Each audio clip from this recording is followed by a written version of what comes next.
अभिवादन स्वीकार कीजिए ब्रजेश मिश्रा का और आप देखना शुरू कर चुके हैं द डिबेट। बहनों भाइयों, उत्तर प्रदेश की विधानसभा में एक बड़ा अनोखा मसला फंसा हुआ है। राज्यसभा के चुनाव में समाजवादी पार्टी के 7 विधायकों ने क्रॉस वोट किया था और उनमें से कई आधिकारिक रूप से भारतीय जनता पार्टी ज्वाइन कर चुके हैं, लेकिन अभी तक इनकी न तो सदस्यता गई है और न समाजवादी पार्टी ने इनके खिलाफ पिटीशन डाली है। लेकिन अब चर्चा है कि सपा यानी समाजवादी पार्टी कुछ एक दिनों में याचिका डालने वाली है। तो क्या इन 7 की विधानसभा की सदस्यता चली जाएगी? क्या उपचुनाव होंगे? जवाब है हाँ। लेकिन कितना समय लगेगा स्पीकर को इसका निपटारा करने में? महाराष्ट्र जैसे मसले भी आड़े आएंगे इसमें। तो क्या इन 7 की विधानसभा की सदस्यता जाने वाली है? क्या ये टर्मिनेट होने वाले हैं? और क्या इन 7 सीटों पर भी उपचुनाव होगा? यानी 10 उधर 7 इधर। यूपी में क्या 17 सीटों पर उपचुनाव होगा? जवाब है संभावित है। आज चर्चा इसी विषय पर। बहनों भाइयों, समाजवादी पार्टी को छोड़कर जाने वाले, बल्कि समाजवादी पार्टी को धोखा देने वाले 7 विधायकों की सदस्यता पर बर्खास्तगी की तलवार लटकी हुई है। ऐसा माना जा रहा है कि 2-4 दिन के भीतर या 1 हफ्ते के भीतर समाजवादी पार्टी इस पर अपनी एक याचिका विधानसभा के अध्यक्ष सतीश महाना के समक्ष प्रस्तुत करने जा रही है। ये याचिका के बाद ये जिस तरह के आचरण और जैसी राजनीतिक गतिविधियों में ये 7 विधायक सम्मिलित हुए थे, इसमें इनकी बर्खास्तगी लगभग तय है। अब ये स्पीकर के ऊपर निर्भर करता है कि वो इन्हें बर्खास्त करने में कितना समय लेते हैं। महाराष्ट्र में 2022 से बर्खास्त नहीं हुए, अभी तक केस चल रहा है, सुप्रीम कोर्ट नाराज भी इस पे हो चुका है। तो क्या ये 7 को बर्खास्त कर पाएंगे विधानसभा अध्यक्ष? बहनों भाइयों, महाराष्ट्र जैसी स्थिति उत्तर प्रदेश की नहीं है। यहाँ विपक्ष बड़ा वोकल है और इस मसले पर गंभीर भी है, लिहाजा निर्णय तो करना पड़ेगा। अब उदाहरण के तौर पर अगर आप मनोज पांडे का ही एक उदाहरण मानते हैं, वो तो आधिकारिक रूप से गृह मंत्री अमित शाह को अपने मंच पर बुलाकर भारतीय जनता पार्टी में शामिल हो गए हैं, लेकिन न तो उन्होंने विधायकी से इस्तीफा दिया और न समाजवादी पार्टी ने उनके विरुद्ध कोई अभी अकेली कोई एप्लीकेशन लगाई है, न कोई याचिका लगाई है। लेकिन ऐसा माना जा रहा है कि इकट्ठे इन लोग के खिलाफ कार्रवाई होगी। कौन है वो लोग? मनोज पांडे, राकेश पांडे, राकेश प्रताप सिंह, अभय सिंह, विनोद चतुर्वेदी, पूजा पाल और पल्लवी पटेल। पल्लवी पटेल का मामला इनसे थोड़ा अलग है।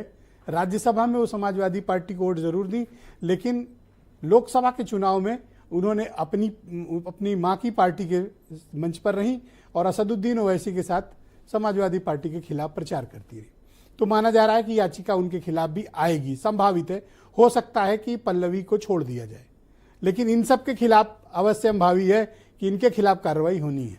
देर सवेर ही सही, लेकिन समाजवादी पार्टी को फेस सेविंग के लिए ही सही, लेकिन इनके विरुद्ध याचिका डालनी ही पड़ेगी। और गजब बात देखिए, जिस उम्मीदों के साथ भारतीय जनता पार्टी, इसमें एक आशुतोष मौर्य भी हैं, ये बिसौली वहाँ के बदायूं वाले, उनका नाम मैं भूल गया था। और इसमें खास बात देखिए, ये 7 ने बीजेपी की लुटिया डुबो दी। जिस उम्मीद के साथ भारतीय जनता पार्टी गाजे बाजे के साथ, ढोल नगाड़े के साथ बड़े बड़े मंच सजाकर इनको लाए थे, इनके सबके इलाके में बीजेपी हार गई। कैसे? चलिए जालौन से शुरू करते हैं। कालपी विनोद चतुर्वेदी, बीजेपी हार गई, सपा जीत गई। मनोज पांडे बुरी तरह से हारे, 80,000 वोटों का डिफरेंस अकेले उनकी विधानसभा में आया है। राहुल गांधी को बम्पर वोट मिले ऊंचा हार से। राकेश प्रताप सिंह अमेठी, बीजेपी हार गई। राकेश पांडे खुद भी डुबो दिए, अपने बेटे का भी करियर खत्म कर दिए, हार गए। अभय सिंह, अयोध्या बीजेपी हार गई। अभय सिंह को जरूर सिक्योरिटी और तामझाम मिला, लेकिन उस चक्कर में बीजेपी चली गई। बदायूं शिवपाल यादव के बेटे जीत गए, आशुतोष कुछ नहीं कर पाए। कौशाम्बी में 2 घटनाएं हैं, 2 विधायक हैं, पूजा पाल और पल्लवी पटेल। कौशाम्बी समाजवादी पार्टी गाजे बाजे के साथ जीती, बीजेपी वहां भी हार गई। यानी ये बीजेपी के लिए असेट नहीं बने, ये लोग बहुत बड़ी लाइबिलिटी बन गए, बहुत बड़े बोझ बन गए हैं ये लोग। तो क्या बीजेपी इस बोझ को लेकर दौड़ पाएगी आगे? 2027 के असेंबली इलेक्शंस तक इन्हें बर्दाश्त करेगी? और अगर ये बर्खास्त होते हैं तो बहनों भाइयों उपचुनाव होगा। जैसे दारा सिंह ने इस्तीफा दिया, उपचुनाव हुआ। दारा सिंह की सराहना होनी चाहिए। किस बात के लिए? कि सपा से विधायक थे, बंदे ने इस्तीफा दिया ऑफिशियली, दोबारा चुनाव लड़े, भले हार गए पर अपनी सीट छोड़ी। पर इन सातों में तो वो भी नैतिक साहस नहीं है कि ये इस्तीफा देके दोबारा आए। अब इनके खिलाफ जब बर्खास्तगी की कार्रवाई होगी तब देखना होगा कि क्या सीन बनता है। लेकिन ये जरूर है कि बीजेपी ने इनको शामिल करके अपनी मिट्टी पलीत कराई, इनकी तो हो ही गई। अब ये दो तरफा मार झेलेंगे, बर्खास्तगी की तलवार अलग, बीजेपी अलग गर्दन दबाएगी और इनके इलाके में पार्टी हार भी गई। तो दल बदल विरोधी कानून क्या कहता है, 1985 और 2003 के इसके संशोधन क्या कहते हैं, और क्या ये बर्खास्त होंगे, ये बीजेपी के लिए असेट हैं या लाइबिलिटी हैं, इन सारे मसलों पर खुली चर्चा होगी। ये बयान सुनिए आप। विधानसभा चुनाव में समाजवादी पार्टी से गद्दारी करने वाले गद्दार बागी विधायकों के खिलाफ समाजवादी पार्टी जल्द ही विधानसभा अध्यक्ष को पत्र लिख के उनकी सदस्यता को निरस्त करने की मांग करेगी।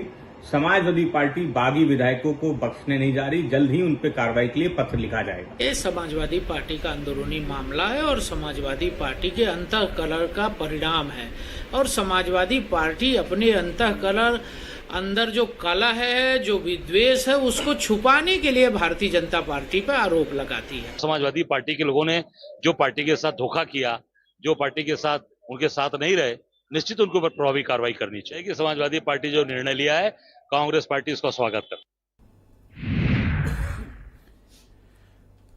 तो आज की परिचर्चा को आगे बढ़ाते हैं। हीरो वाजपेयी उत्तर प्रदेश में भारतीय जनता पार्टी के प्रवक्ता हैं। कर्नल शरद शरण सिंह मेरे साथ हैं, समाजवादी पार्टी के प्रवक्ता हैं। प्रियंका गुप्ता उत्तर प्रदेश में कांग्रेस कमेटी की प्रवक्ता, और मनीष त्रिपाठी जी हाईकोर्ट के एडवोकेट हैं, कानूनी मामलों के जानकार हैं। ब्रजेश शुक्ला जी उत्तर प्रदेश के बहुत ही जाने माने पत्रकार, और वीरेंद्र सिंह जी हमारे स्टेट हेड।